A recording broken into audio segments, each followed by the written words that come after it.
So good morning అండి. Actually ఈ video దేనికోసం అంటే మీ యొక్క అడ్మిట్ కార్డ్‌లో దాంట్లో మీకు ఒక సర్టిఫికేట్ ఉంటది. డిక్లరేషన్ సర్టిఫికేట్ అనమాట. ఆ డిక్లరేషన్ సర్టిఫికేట్ ఎలా ఉంటదంటే, డిక్లరేషన్ సర్టిఫికేట్‌లో సెల్ఫ్ డిక్లరేషన్ అనేసి మీకు మీ యొక్క అడ్మిట్ కార్డ్ ఫస్ట్ పేజ్‌లోనే ఉంటది. అది మొత్తం ఇంగ్లీష్‌లో ఉంటది. అది మనం ఏంటి అనే దాని గురించి మన గురించి మనం మెన్షన్ చేయాలనమాట. దాంట్లో చాలా మందికి డౌట్స్ ఉన్నాయి. ఆ డౌట్స్ క్లారిఫై చేయడం కోసం ఈ వీడియో చేస్తున్నాం. ఫస్ట్ థింగ్ ఏంటంటే నేను డాష్ నివాసి అయి ఈ క్రింది విషయాన్ని ప్రతిజ్ఞగా ప్రకటిస్తాను. అంటే మన సెల్ఫ్‌గా మనం మన డిక్లరేషన్ ఇవ్వడం అనమాట అంటారనమాట దీన్ని. అంటే స్వీయ ప్రకటన. అంటే నేను అంటే ఈ ఎగ్జామ్ గురించి గానీ, ఈ నోటిఫికేషన్ గురించి గానీ, ఈ వెబ్‌సైట్‌లో ప్రచురించిన ఇన్ఫర్మేషన్ గురించి గానీ నాకు తెలుసు అని మనం ఓన్‌గా అగ్రీ అవ్వడం అనమాట దాని అర్థం.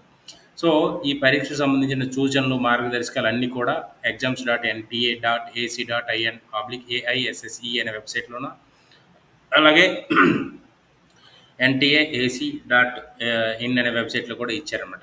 దానికి సంబంధించినవి మనం చూసాం. అంటే ఆల్మోస్ట్ మీ అందరికీ తెలిసిన ఇన్ఫర్మేషన్ ఉంటది. బట్ జస్ట్ వాళ్ళేంటంటే వాళ్ళ సేఫ్ సైడ్ వాళ్ళకి డిక్లరేషన్ అనేది తీసుకుంటారు.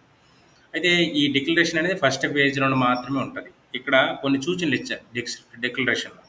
ఏంటి అనంటే పేజ్ నెంబర్ 2లో కోసం ముఖ్యమైన సూచనలు పూర్తిగా చదివాను.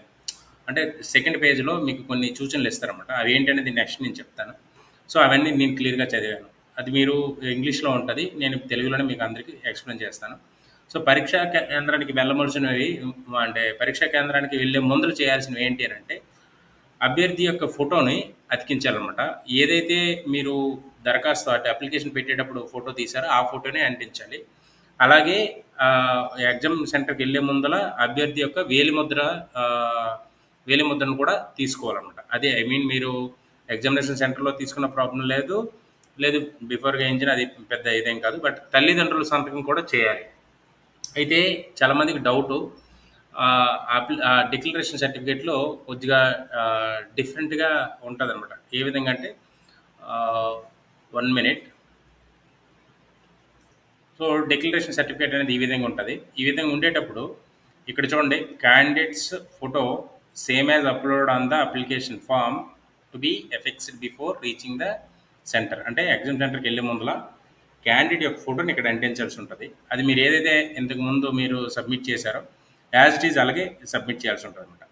ఇక్కడ candidates left hand thumb impression to be affixed at the centre. అంటే మీరు సెంటర్‌లోకి వెళ్ళాక క్యాండిడేట్స్ తాలూకా లెఫ్ట్ థంబ్‌ని వేయాల్సి ఉంటదనమాట. ఇక్కడ 2 పార్ట్‌లుగా విడగొట్టారు. Parent signature, candidate signature. ఇక్కడ చూడండి, టు బి సైన్డ్ ఇక్కడ స్పెషల్లీ క్యాండిడేట్ సిగ్నేచర్‌కి ఏమి ఇచ్చాడు?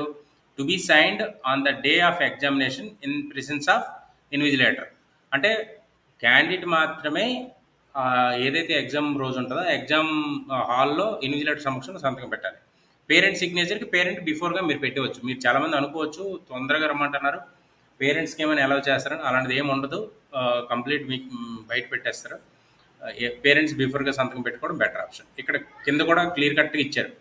The above undertaking has to be filled in advance before reaching the centre except for the candidates signature which has to be affixed in the presence of invigilator. అంటే ఒక candidate signature తప్పించి మిగతావన్నీ మనం చేయొచ్చు. ఒకవేళ ఈ ఫోటో అంటించడం ఈ విధమైన ఇన్స్ట్రక్షన్స్ అనేవి ఇచ్చున్నారనమాట. ఇక్కడ వచ్చేటప్పటికి క్లియర్ కట్‌గా మీకు ఎక్స్‌ప్లెయిన్ చేసాం.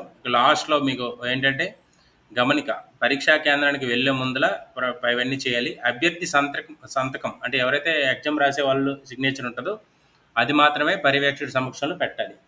మిగతావన్నీ బిఫోర్‌గా చేయాలి. పేరెంట్స్ కూడా బిఫోర్‌గానే సంతకం పెట్టాలన్నమాట. ఎందుకంటే అక్కడ పేరెంట్స్‌కి పలానా టైంలో పెట్టాలని ఏమీ లేదు. నెక్స్ట్ వచ్చేటప్పటికి పేజ్ నెంబర్ 2లో ఏమి ఇచ్చారు అంటే జస్ట్ లిటిల్ బిట్ ఇచ్చారు. ఈ అడ్మిట్ కార్డ్ ఇన్స్ట్రక్షన్కి వచ్చేటప్పటికి మీకు అన్ని తెలుగులో ట్రాన్స్లేట్ చేసి చూపిస్తాను.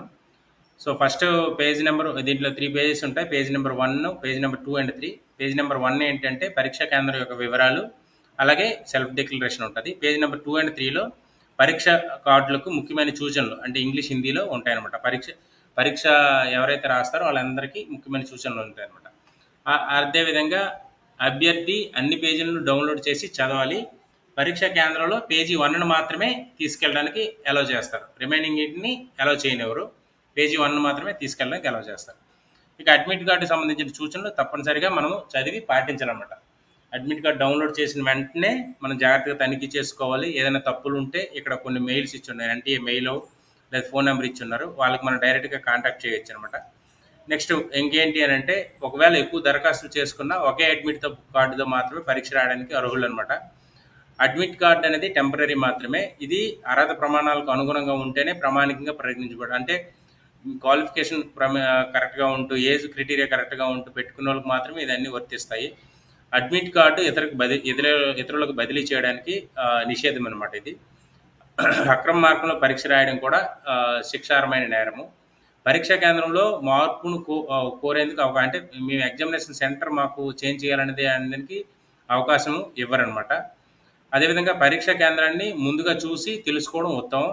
అభ్యర్థులు నిర్ణీత రిపోర్టింగ్ టైంలో మాత్రమే పరీక్షా కేంద్రానికి వెళ్ళాలి. అంటే reporting time I think 12 o'clock ఎందుకు ఇచ్చినట్టున్నారు. సో ద్వారం మూసిన తర్వాత మీకు పరీక్షా కేంద్రానికి అంటే 1:30కి క్లోజ్ చేస్తారు గేటు. ఆ తర్వాత పరీక్షా కేంద్రం లోపలికి అలౌ చేయనివ్వరు. అడ్మిట్ కార్డు అనేది వెళ్ళేటప్పుడు admit card original ID proof లేకుండా ఎవరికి లోపలికి అలౌ చేయరు. సో మీరు ఆధార్ కానీ స్కూల్ ఐడెంటిటీ కార్డు కానీ తీసుకెళ్ళచ్చు, ప్రాబ్లమే లేదు. సో పరీక్ష కేంద్రానికి వెళ్ళే ముందులా అనుమతించే వస్తువులు ఏంటంటే ఒక ట్రాన్స్పరెంట్ వాటర్ బాటిల్, అదేవిధంగా blue or black ball point pens, అదేవిధంగా అడ్మిట్ కార్డు A4 సైజ్ పేపర్లో 2 పాస్పోర్ట్ సైజ్ ఫోటోలు, ఒరిజినల్ ఐడి ప్రూఫ్ అనేది తీసుకెళ్ళాలి. పరీక్షా కేంద్రానికి చేరుకునే ముందు స్వీయ ప్రకటన, అంటే ఏదైతే సెల్ఫ్ డిక్లరేషన్ ఉందో అక్కడ ఫోటో అతికించి ఎడమ చేయి వేలిముద్ర వేయాలి. తల్లిదండ్రుల సంతకం చేయించాలి. పరీక్ష రోజున పర్యవేక్షకుడు అంటే ఇన్విజిలేటర్ సమక్షంలో మాత్రమే అభ్యర్థి సంతకం చేయాలన్నమాట. ఒకవేళ తంబ వేయకపోయినా ప్రాబ్లం ఏం లేదు, మీరు లోపలికి వెళ్ళాక మీకు వేయడానికి అవకాశం ఇస్తారు. ఇక వ్యక్తిగత వస్తువులు ఏవి కూడా ఎన్టీ అనేది లోపలికి అనుమతించదు. అదేవిధంగా వాళ్ళు తెచ్చుకున్న బాధ్యత వహించదు అనమాట. ఇక మొబైల్ ఫోన్లు, బ్లూటూత్ డివైసులు, పుస్తకాలు, కాగితాలు, లాగ్ టేబుల్స్, ఇతర స్టేషనరీ, వాలెట్స్, హ్యాండ్ బ్యాగ్స్, టోపీ, గూగుల్స్, ఆహార పానీయాలు, నిషేధిత వస్తువులు కలిగి ఉన్న వాటిపై చర్యలు అనమాట తీసుకుంటారన్నమాట. వీటిని కూడా అలౌ చేయరు. కేటాయించిన సీట్లో మాత్రమే కూర్చోవాలి. ఇష్టానుసారంగా మనం కూర్చుంటామంటే మీకు ఇబ్బంది పెడతారు. పరీక్ష ప్రారంభానికి ముందు పర్యవేక్షకుడి సూచనలు వింటూ ఉండాలి. అదే అతను చెప్తారు ఏ విధంగా మీ ఓఎంఆర్ షీట్ని బబుల్ చేయాలి, ఏ విధంగా మీ రిజిస్ట్రేషన్ హాల్ టికెట్ నెంబర్ని ఏ విధంగా బబుల్ చేసుకోవాలని అతను చెప్తారు. ప్రశ్నాపత్రం అనేది 10 నిమిషాల ముందులు అనమాట మీకు ఇస్తారు. ఒకవేళ ఇవ్వకపోయినా మీరు అడగొచ్చు డైరెక్ట్ ఇన్విజిలేటర్కి 10 minutes బిఫోర్ మీరు ఇవ్వాలి కదని. సో సీల్డ్ టెక్స్ట్ బుక్లెట్ తెరిచే సమయంలో జాగ్రత్తగా ఉండాలన్నమాట. ఇక్కడ 4 సెట్లు ఉంటాయి, EFGH అనేసి ఉంటాయి అనమాట. పరీక్ష వివరాలు అంటే ప్రశ్నపత్రం వివరాలు సరిగ్గా ఉన్నాయా లేదా అనే విషయం కూడా మనం కరెక్ట్గా చూసుకోవాలి.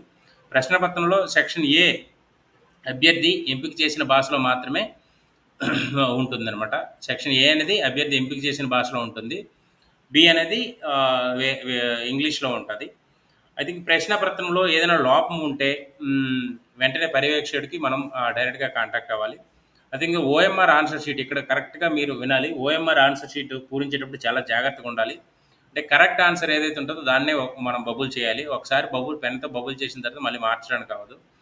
మోర్ ఓవర్ ఇంకోటి ఏంటంటే చాలామంది పిల్లలు చేసే తప్పు, మనం ఫర్ ఎగ్జాంపుల్ 10వ క్వశ్చన్ చూస్తున్నాం, 11వ క్వశ్చన్ తర్వాత మనం ఆన్సర్ చేసామనుకోండి, అలా చేసుకుని వెళ్ళిపోతే అప్పుడు ఏమవుతుందంటే ఆ వరుస సీరియల్ వచ్చిన క్వశ్చన్స్ అన్నీ కూడా రాంగ్ అయిపోతాయి అనమాట. ఆ క్వశ్చన్స్ ఏదైతే మీరు కరెక్ట్ ఆన్సర్ పెట్టినప్పుడు కూడాను అంటే మనం ఓవర్లుక్ అనేది ఓవర్ ల్యాపింగ్ అనేది చేయకూడదు.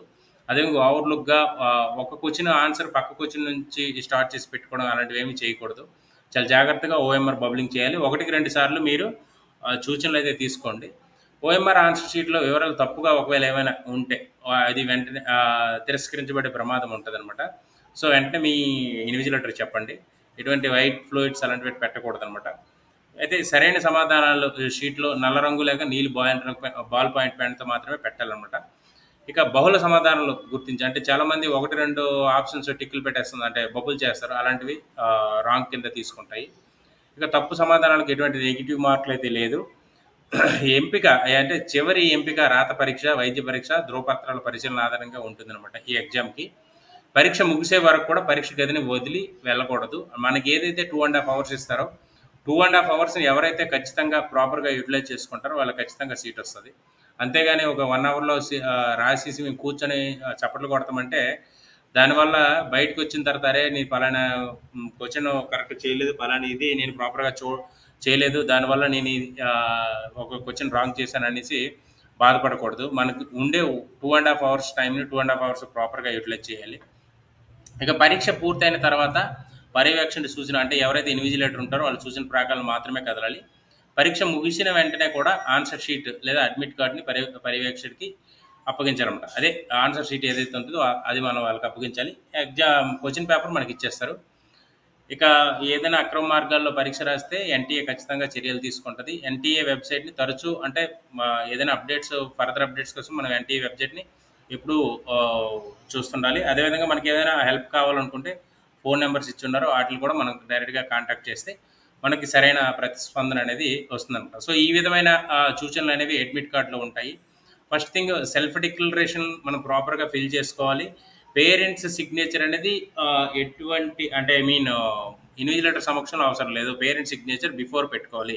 పేరెంట్స్ సిగ్నేచర్కి ఇక్కడ చిన్న ఖాళీ ఉంటుంది చూడండి, ఇక్కడ పెట్టాలి. క్యాండిడేట్ సిగ్నేచర్ ఇక్కడ పెట్టుకుంటారు అనమాట. పేరెంట్ సిగ్నేచర్ ఇక్కడ పెట్టాలి, క్యాండిడేట్ సిగ్నేచర్ ఇక్కడ పెడతారు. సో ఈ విధంగా మీరు అందరూ సూచనలు పాటించాలి. బబ్లింగ్ చేసేటప్పుడు చాలా జాగ్రత్తగా వహించాలన్నమాట. Okay, thank you to all, have a nice day. All the best అందరికి కూడా. మీరు మంచిగా పరీక్ష రాసి ఉన్నతమైన మంచి రిజల్ట్ని తీసుకొస్తారనేసి, ఉన్నతమైన శిఖరాలను అధిరోహిస్తారనేసి మేమైతే కోరుకుంటున్నాం. చాలామంది ఎక్కువ మంది పరీక్ష రాస్తుంటారు కదా, మన స్టూడెంట్స్ మాత్రం బాగా కష్టపడ్డారు. మీ కష్టానికైతే ప్రతిఫలం ఖచ్చితంగా దక్కుతుంది. సో ఇంకా 2 days ఉన్నది కాబట్టి ఈ 2 daysని కూడా మీరు ప్రాపర్గా యూటిలైజ్ చేసుకుంటే మీకు మంచి రిజల్ట్స్ అనేది వస్తాయి. Thank you to all, have a nice day.